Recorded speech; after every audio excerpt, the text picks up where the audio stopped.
Hey everybody, welcome back to the Honey and Absinthe channel. We are your hosts. I'm Vincent, a background designer for animation. And I'm Janet, the ex-Disney artist turned independent creator, and today I am going to be drawing a Bakugo commission. Bakugo.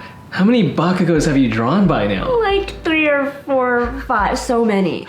But I was commissioned over on our website, honeyandabsinthe.com. Thank you so much. Yeah, if you want your own commission, check it out and let's get started.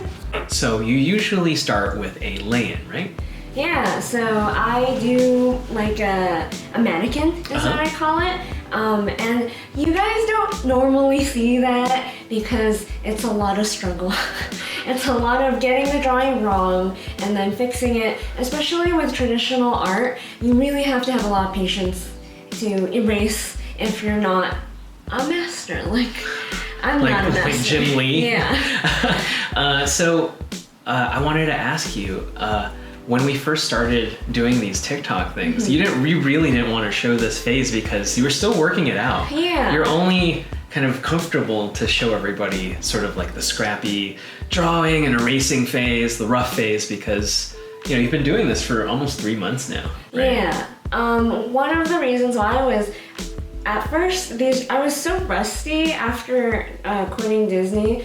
I really needed a long time on the sketch in order to get the sketch to a proper accuracy, I guess, to a level where I can start inking. So I didn't know how long it would take me to finally get to, like, sometimes it would take an hour, sometimes it would take 2 hours if I'm really struggling with it, and there's like a lot of me taking references, like for the hand. I usually have to take a hand reference, like a picture of myself. So how does this phase get easier?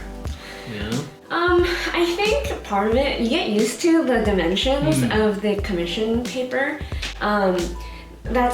You're composing for the frame, so it actually takes some mileage. And I think just simply being warm. Yeah. Like, I drew so much that I got to a point where I felt comfortable enough to start filming it. Because I didn't want to bore people too. I thought, like, who would want to see me draw and struggle with the drawing for even like 30 seconds? I didn't understand. 15 to 30 seconds, why would anyone It's not the sexy part of drawing. It's a lot of searching. It's a lot of like making mistakes and adjusting, Yeah. So yeah, that whole the drawing process takes the longest. Even though it's not the most interesting part of finishing a drawing. But the inking process is very, very fast. Yeah, it's actually pretty fast, depending. It's been getting more and more involved for me, actually, as I'm learning more inking techniques and trying my darndest to just get better at this as fast as possible. I've been texturing a lot more and being a lot more careful, and I've noticed that the more time I put into a drawing, the better it is usually, because I have a patience problem. I'm not very patient when it comes to drawing, and I love how you hatched some of the tips of Bakugo's hair over there. Yeah, see, I'm still learning texture. I feel like I can do so much more because my problem with, again, spiky hair, I've never been that great at drawing spiky hair. This anime style, because it's so flat looking. Right. I really like dimension, and I think I can hatch the hair a lot more, but I'm still figuring it out. Right. And when I get to inking the hands, those hands are great, by the way. I have to really slow down. Meat hooks. You really got like the meaty, chunky fingers right. That's so dope. I've been trying to give my hands more solidity and more volume, and drawing these male characters actually is really helpful because with feminine hands you're trying to make it really. I'm used to drawing it the Disney way, so I want to move away from that. What's that way? It's very like shorthand. Right. Like, it's not detailed. It's very like, think like Cinderella, Ariel, very like dainty hands, but they're not detailed.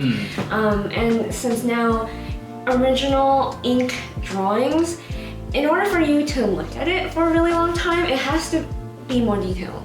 I don't really like simplifying the hands all that much anymore because like when you look at like an illustration, a piece of art compared to like an animation, it needs to draw your attention for a lot longer. Right. So one of the things is just adding more detail, more anatomy, so to speak. Nice. And now you're doing the face mask, and usually these types of face masks are just completely filled in. Yeah. But here you're adding texture and some dimension to it. Yeah, so this is actually something that I learned from doing a lot of Marvel, DC, fan art, and that kind of thing. I used to fill it all the way in. And something that I noticed that happens is you lose the expression. Yeah. I would spend all Because this it's all time- flat. Yeah, it's just one big black mass, and Yeah. without the eyebrows, you really can't tell what They're feeling. Yeah. So I've been experimenting with leaving certain areas white so that you can still see Bakugo's intense expression. And how come you decided to do an ink wash for this instead of just like straight black? Well, because again, another reason why I add interest to things like the mask and big black masses is it's kind of boring. It's just, if all it is like a big black mass, there's nothing to keep the eye interested. So it's like what we like to say, adding calories to your art piece. Right. I like to make sure I add a little bit of interest, whether it's wrinkles or maybe see the anatomy of the body underneath the drawing, the ink.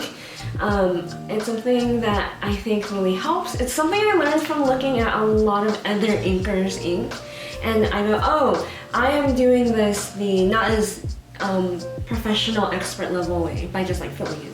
Yeah, that calorie idea is from Walt Stachfield's Drawn to Life book. And he talks about how like you can add all sorts of stuff like gesture, hatching, squash and stretch, and all these things add up to calories. To make a simple drawing simple, you add less, and you want something dense, something with a lot of detail, something with a lot of interest. You just think of concepts, you just add it to, and of course you have to, it's a balancing act at the end of the day. But it's a really, ever since I read that, I was like, oh, that's a really neat way. It's like you're cooking, you know? You're adding ingredients. You're adding a little bit more salt here. Yeah. I think once you get more experienced, you know what to do, like what ingredient to add. For me, in my inking, I'm still struggling to figure it all out. And I've been doing this for a while now too, and I'm still figuring it out. I am definitely struggling to make sure to remember these techniques. Yeah, and look at the lovely wash on the hair over there, and the palette to your right. Yeah. That's like all watercolor, right? Yes. I think sometimes a mix of gouache too, if we don't have the color. But I've been using watercolor a lot more to color these ink drawings, which before we used to just use Copic.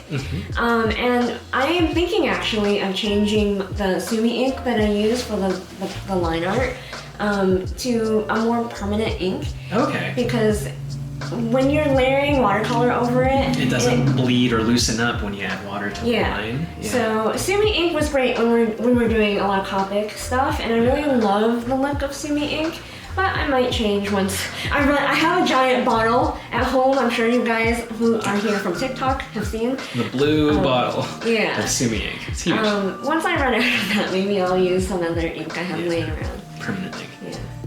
And now you're adding blue for the base color and then green for that grenade color that Bakugo is known for. Yeah, I've had a lot of people ask me actually why I use two different colors, like go in with the blue and then with the green. It's simply because I don't have all the Copic colors.